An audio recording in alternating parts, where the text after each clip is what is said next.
Street fight. हर लड़का कभी ना कभी इसका सामना ज़रूर किया है, और अगर तुम अभी तक इसका सामना नहीं किया तो ज़िंदगी में कभी ना कभी तो ज़रूर करोगे मेरे दोस्त। लड़ाई के बारे में सुनते ही लड़कों को या तो हीरो बनने का जज्बा जगता है या डर लगने लगता है, लेकिन रियलिटी अलग होती है। यहाँ फाइट कभी फेयर नहीं होती, कोई रेफरी नहीं होता, कोई रूल्स नहीं होते, और अक्सर लड़ाई वहाँ होती है जहाँ तुम बिल्कुल एक्सपेक्ट नहीं करते। स्कूल के बाहर, गली के मोड़ पर, पार्किंग में या किसी सुनसान जगह पे। याद रखना, स्ट्रीट फाइट जीतने का मतलब दिखावा करना नहीं होता कि तुम कितने ताकतवर हो, कितनों को मार सकते हो, बल्कि स्ट्रीट फाइट जीतने का मतलब होता है खुद को जख्म खाने से बचाना और सरवाइव करना। अगर तुम्हारे सामने कभी ऐसी सिचुएशन आए जहां तुम चाहते हो फाइट ना करो, लेकिन सामने वाला इतना फोर्स कर रहा है कि फाइट अवॉइड करना मुश्किल हो रहा है, तो सिर्फ हिम्मत नहीं, सही डिसीजन और सही टेक्निक मैटर करता है। क्योंकि एक गलती तुम्हें सीरियस इंजरी, पुलिस केस या लाइफ लॉन्ग प्रॉब्लम में डाल सकती है। इस वीडियो में हम बात करेंगे 7 स्ट्रीट फाइट रूल्स के बारे में जो तुम्हें अननेसेसरी डेंजर से बचाएंगे, और अगर सेल्फ डिफेंस ज़रूरी हो तो तुम्हें इफेक्टिव बनाएंगे। हर रूल रियल लाइफ एग्जाम्पल के साथ होगा। क्या गलती होती है, क्या सही अप्रोच है, और फाइट के बाद क्या कंसिक्वेंसेस हो सकते हैं। ये नॉलेज दिखावा या माचो बनने के लिए नहीं है, ये तुम्हारी सेफ्टी, अवेयरनेस और सेल्फ डिफेंस माइंडसेट के लिए है। सो अगर तुम रेडी हो तो कमेंट में लिखो, I am a fighter. Rule 1, avoid first, fight only if necessary. तुम्हारा पहला और सबसे इम्पोर्टेंट काम है फाइट को अवॉइड करना। स्ट्रीट फाइट का सबसे बड़ा खतरा ये नहीं कि तुम हार जाओगे, सबसे बड़ा खतरा है लॉन्ग टाइम इंजरी, कानूनी परेशानी और जिंदगी भर का रिग्रेट। सोचो, तुम कॉलेज से निकल रहे हो, एक बंदा गुस्से में आकर तुम्हें रोक लेता है और बकवास करने लगता है। लोग इकट्ठा हो रहे हैं, उसके 2 साथी पीछे खड़े हैं, तुम्हारा दिल तेजी से धड़कता है। अब इस सिचुएशन में क्या करे? 1, असेस करो। सबसे पहले उनका बिहेवियर को ऑब्जर्व करो और डिसाइड करो, क्या उनका मकसद सिर्फ छेड़छाड़ करना है, दिखावा है या नुकसान पहुंचाना। 2 से 3 सेकंड्स में डिसाइड कर लो उनका असल मकसद क्या है। 2, बॉडी लैंग्वेज का यूज़ करो। रिलैक्स्ड पर अटेंटिव स्टांस रखो। डायरेक्ट गुस्से भरी आंखों से नज़र मिला के या थोड़ा साइड ग्लांस देकर कॉन्फ्लिक्ट को नॉर्मल बनाने की कोशिश करो। 3, वॉइस और वर्ड्स से डी एस्केलेट करो। सिंपल और शांत शब्दों में बोलो, भाई अगर मेरी वजह से तुझे कोई परेशानी हुई हो तो सॉरी, मुझे माफ़ कर दे और चल अब शांत हो जा, बात कर लेते हैं। या फिर ये बोलो, देख भाई मैं बदतमीज़ी नहीं चाहता, सो प्लीज़ मुझे जाने दो। लाउड, एग्रेसिव या सरकास्टिक जवाब मत दो। 4, सेफ एग्जिट प्लान ढूंढो। सबसे पहले नज़दीक कोई पब्लिक एरिया, सीसीटीवी या सिक्योरिटी देख लो। अगर क्राउड है, पब्लिक स्पेस की तरफ मूव करो। 5, अगर एस्केप करना पॉसिबल हो तो जल्दी और कंपोज्ड होकर वहां से निकल जाओ। फाइट अवॉइड करना हमेशा स्मार्ट चॉइस है। अब जानते हैं क्या क्या नहीं करना चाहिए। पहले छेड़छाड़ करना या प्रोवोक करना, लाउड चैलेंज देना, हीरो बनने की कोशिश करना डेंजरसली स्टूपिड है। Rule 2, distance and positioning. Distance और पोजीशनिंग वो बेसिक चीज़ें हैं जो तुम्हें फाइट करने से पहले ध्यान में रखना सबसे ज़रूरी है। सही पोजीशन लेने से तुम ओपोनेंट के अटैक रेंज से बाहर रह सकते हो, और अगर कुछ हो भी जाए तो तुम्हारे पास रिएक्शन टाइम ज़्यादा होता है। ये रूल सिंपल है लेकिन बार बार इग्नोर किया जाता है।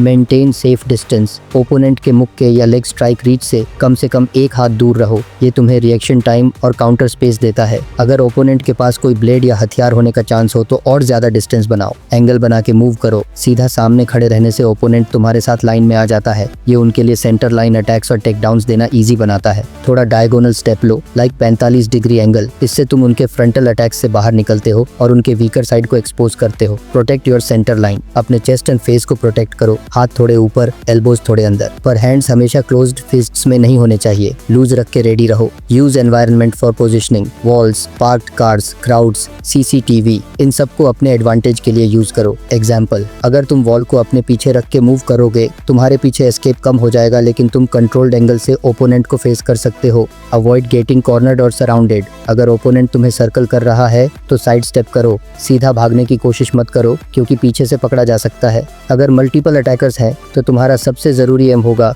क्राउड या पब्लिक एरिया तक पहुंचना। डिस्टेंस एंड पोजीशनिंग का मतलब प्रोवोक करना नहीं, यानी तुम इंटेंशनली किसी को प्रेशर में रखकर फाइट स्टार्ट मत करो। इसका पर्पस सिर्फ सेफ्टी और एस्केप है। Rule 3, awareness and pre conflict signals. Awareness मतलब अपनी आंखों और दिमाग को एक्टिव रखना। जब तुम देखोगे अपने आसपास क्या हो रहा है तब तुम जल्दी सही फैसला ले पाओगे। अगर कोई ज़्यादा देर तक देख रहा है या तुम्हारे आसपास घूम रहा हो तो ये सस्पिशियस होता है। एक लड़का रिक्शा से उतर रहा था, दो आदमी बार बार उसको देख रहे थे। उसने साइड स्टेप लिया और सिक्योरिटी वाले दुकान के पास चला गया। दोनों आदमी थोड़े कंफ्यूज हुए और चले गए। इसे कहते हैं awareness. Rule 4, use of hands, protect, push, create space. हाथ सबसे पहले यूज करने वाली चीज है, खुद को बचाने के लिए, ओपोनेंट को रोकने के लिए और एस्केप के लिए। ये रूल बताता है कि हाथ कैसे रखना चाहिए, कब धक्का दो और कब डिफेंड करो बिना ओवर एग्रेशन के। रात को गली में कोई तुम्हें गुस्से में धक्का देता है, तुम्हारा पहला काम है अपने चेहरे और चेस्ट को प्रोटेक्ट करना। दोनों हाथ थोड़े ऊपर रखो, पाम ओपन रखो या थोड़ा रिलैक्स्ड फिस्ट बनाओ ताकि फेस और चेस्ट कवर हो। चिन थोड़ा नीचे करो और शोल्डर्स थोड़ा आगे ताकि फेस प्रोटेक्टेड रहे।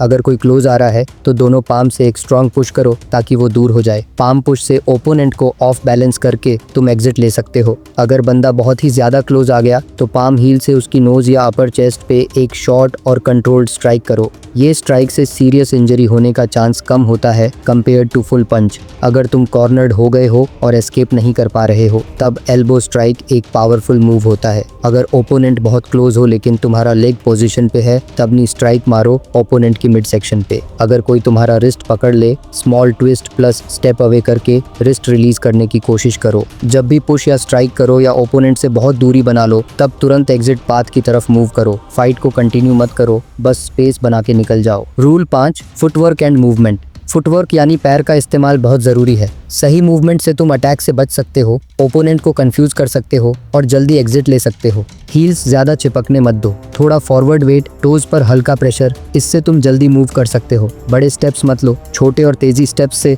तुम बैलेंस बनाए रख सकते हो और जल्दी डायरेक्शन बदल सकते हो। ओपोनेंट के आसपास चक्कर मत खाना, थोड़ा सर्कुलर मूव करो ताकि वो डायरेक्ट हिट ना कर पाए। Rule 6, targets and simple effective strikes. जब फाइट अवॉइड ना हो पाए और तुम्हें अपनी जान या बॉडी बचानी हो तो सही जगह पे छोटा और कंट्रोल स्ट्राइक करो ताकि तुम तुरंत निकल सको। यहाँ हम कुछ सेफ और इफेक्टिव टारगेट्स और सिंपल स्ट्राइक्स बताएंगे, लेकिन याद रखो तुम्हारा एम हमेशा एस्केप करने का है, लड़ाई करने का नहीं। नोज या अपर फेस पे short palm heel strike, chin या जॉ पे controlled and short strike, chest पे strong palm push, groin kick, eye jab और थ्रोट स्ट्राइक। ये तीनों बहुत डेंजरस है, सिर्फ जब तुम्हारी लाइफ खतरे में हो तभी यूज करो। Rule 7, aftermath. जब फाइट खत्म हो जाए पहली चीज सेफ्टी है, तुरंत वहां से सेफ जगह पर चले जाओ। अगर वापस रुकना खतरा बढ़ाए तो रुकना मत, पहले अपनी जान बचाओ फिर बाकी सब। दूसरी चीज, अगर आसपास सीसीटीवी हो तो शॉपकीपर से बोल के फुटेज सिक्योर करवाने को कहो। अगर तुम्हें चोट आई हो तो डॉक्टर के पास जाओ और मेडिकल रिपोर्ट ले लो,